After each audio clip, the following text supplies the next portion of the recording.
কেমন আছেন সবাই? আশা করছি ভালো আছেন। আজ দুটো রেসিপি একসঙ্গে রান্না করে দেখাবো।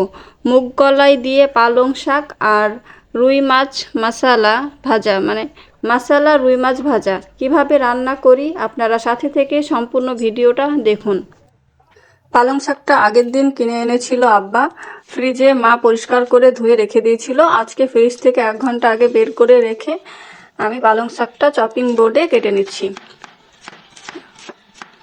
মা বললো হেসোতে কেটে দিব, তো আমি বললাম এইভাবে কাটি, দেখতে ভালো লাগবে, তার জন্য আপনাদেরকে এই চপার বোর্ডে আমি কেটে দেখাচ্ছি। কেমন লাগছে কাটাটা কমেন্ট করে অবশ্যই জানাবেন। এই শীতের মরশুমে পালং শাক খুব পাওয়া যায়, আর এই পালং শাকের প্রচুর উপকারিতা আছে।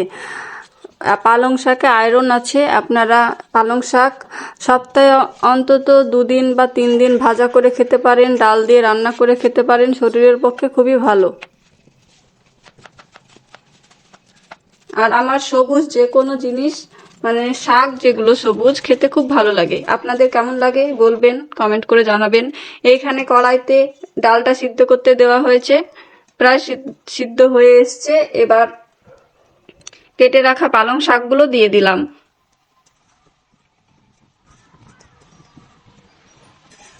ভালোভাবে নেড়ে নিলাম। 3টে মতো কাঁচা লঙ্কা দিলাম। কাঁচা লঙ্কা খাওয়া খুবই ভালো, আর কাঁচা লঙ্কা দিলে স্বাদটা বাড়ে। গুঁড়ো লঙ্কার বদলে কাঁচা লঙ্কা বেশি আমরা খাই। এবার ডালটা ঘুটে নিচ্ছি, মানে ম্যাশ করে নিলাম। জল দিয়ে দিলাম, ভালোভাবে নেড়ে নিলাম। ভালোভাবে সেদ্ধ হয়ে গিয়েছে।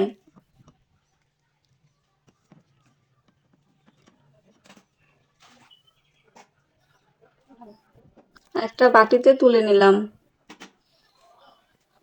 এবার আমি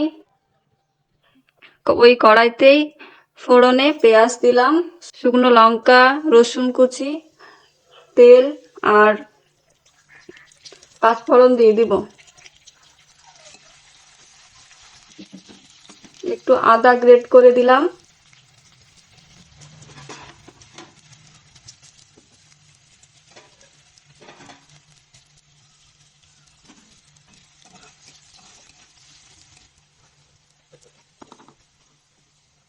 পাঁচফোড়নটা দিলাম। পরিমাণ মতো লবণ দিয়ে দিলাম। শেষে হলুদ গুঁড়োটা দিয়ে দিব।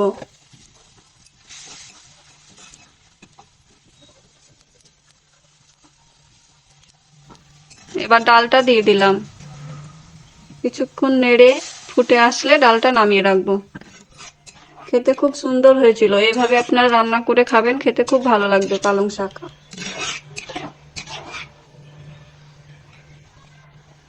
গ্যাসটা অফ করে দিলাম, এবার নামিয়ে রাখবো।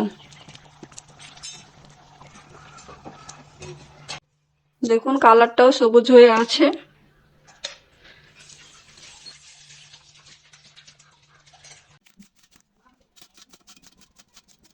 এদিকে আব্বা একটা বড় রুই মাছ নিয়ে এসছে। ক্যামেরায় অতটা বোঝা যাচ্ছে না মাছটা কত বড়, তবে মাছটা বড় ছিল। মা আঁশটা ছাড়িয়ে নিচ্ছে।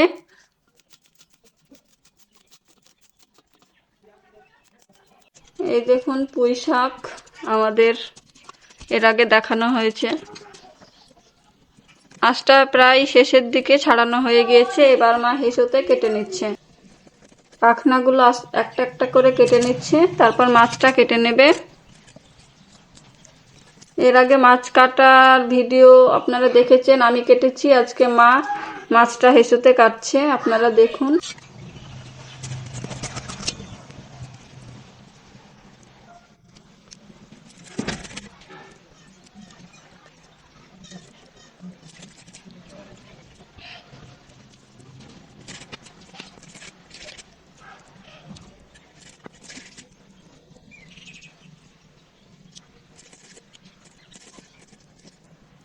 মাছটা কাটা শেষ হলো।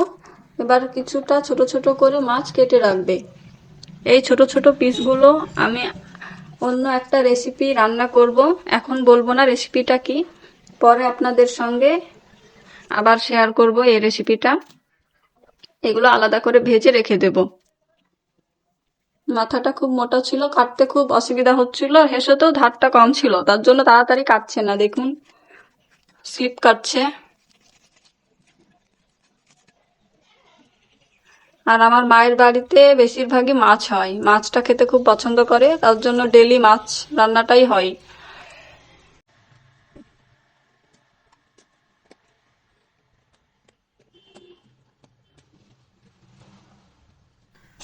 মাছটা ভালোভাবে ধুয়ে পরিষ্কার করে দিল। এবার আমি উপরে নিয়ে চলে আসলাম, হলুদ গুঁড়ো দিয়ে দিলাম, মাছটাকে মাখিয়ে নেব, লঙ্কা গুঁড়ো দিলাম, পরিমাণ মতো লবণ দিলাম আর অল্প তেল। এবার ভালোভাবে মাখিয়ে নিলাম, মাখিয়ে কিছুক্ষণ রেখে দিব, তারপর মাছটা ফ্রাই করব। কিছুক্ষণ রেখে দিলে ভালোভাবে মাছের সঙ্গে হলুদ লঙ্কার গুঁড়ো আর লবণটা ভালোভাবে ঢুকে যায় আর স্বাদটা বাড়বে, খেতে ভালো লাগে।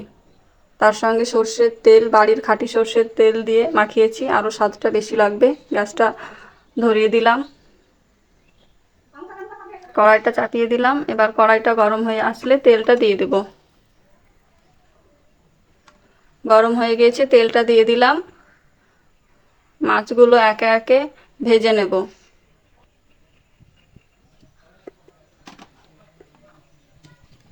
মা মাছটা কেটে ধুয়ে পরিষ্কার করে দিল। এবার রান্নাটা আমি করে নেব।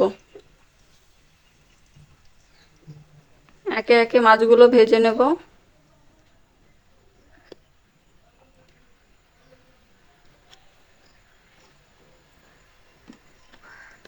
এই ননস্টিক কড়াই বলে মাছ একসঙ্গে অনেক কটা মাছ দেওয়া হয়,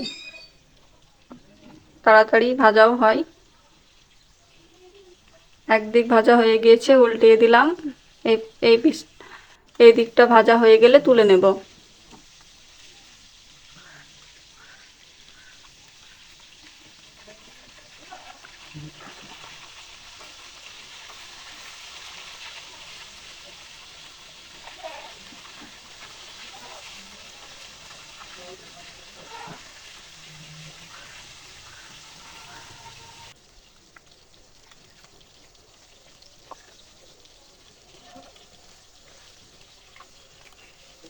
মাছটা প্রায় ভাজা শেষ, এবার আমি তুলে নিলাম। এই টিস্যু পেপারে তুলবো, তাহলে এক্সট্রা অয়েল যেটা থাকবে মাছের সেটা শুষে নেবে।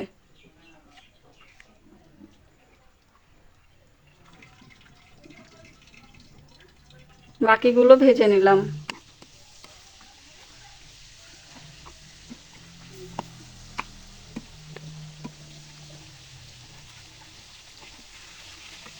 এই ছোট ছোট যে পিসগুলো দেখতে পাচ্ছেন ভাজা হয়ে গিয়েছে, এটা আমি ভেজে ফ্রিজে রেখে দিব।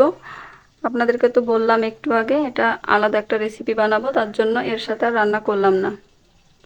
ওই কড়াইতেই যা তেল বেঁচেছিল তাতে বাটা মশলাটা দিয়ে দিলাম। বাটা মশলাতে আছে জিরে, আদা আর পেঁয়াজ। হলুদ গুঁড়ো দিলাম, লঙ্কা গুঁড়ো, লবণ। মশলাটা ভালো করে কষিয়ে নেব। কাঁচা লঙ্কা। সম্পূর্ণ ঘরোয়া পদ্ধতিতে এই রান্নাটা করছি, কোনো এক্সট্রা মশলা ইউজ করছি না বা গরম মশলা দিচ্ছি না। স্বাস্থ্যকর রান্না, আপনারা বাড়িতেই ট্রাই করতে পারেন। এই মশলাটা কষানো হয়ে গেলে তাতে মাছটা দিয়ে দিব।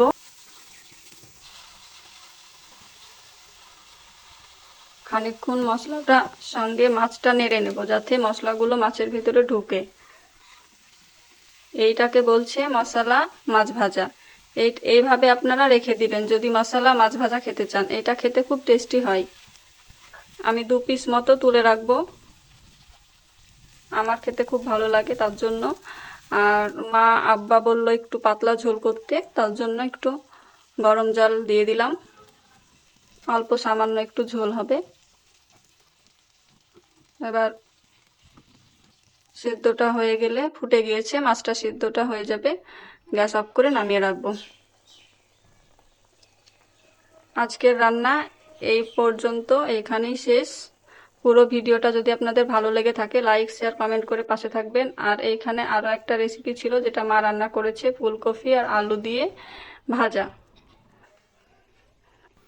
আজ আমি দুটো রেসিপি একসঙ্গে রান্না করে আমার ইউটিউব চ্যানেল ফুডি শারমিনে দেখালাম। আপনারা কেমন হয়েছে কমেন্ট করে অবশ্যই জানাবেন। আর সম্পূর্ণ ভিডিওটা দেখার জন্য আপনাদেরকে অসংখ্য ধন্যবাদ। আর হ্যাঁ, একটা কথা বলা হয়নি, আমার ফেসবুক পেজ ফুডি শারমিন, ওখানেও অনেক রান্না পোস্ট করি আমি। আপনারা গিয়ে অবশ্যই ঘুরে আসবেন, রান্নাগুলো দেখতে ভালো লাগবে।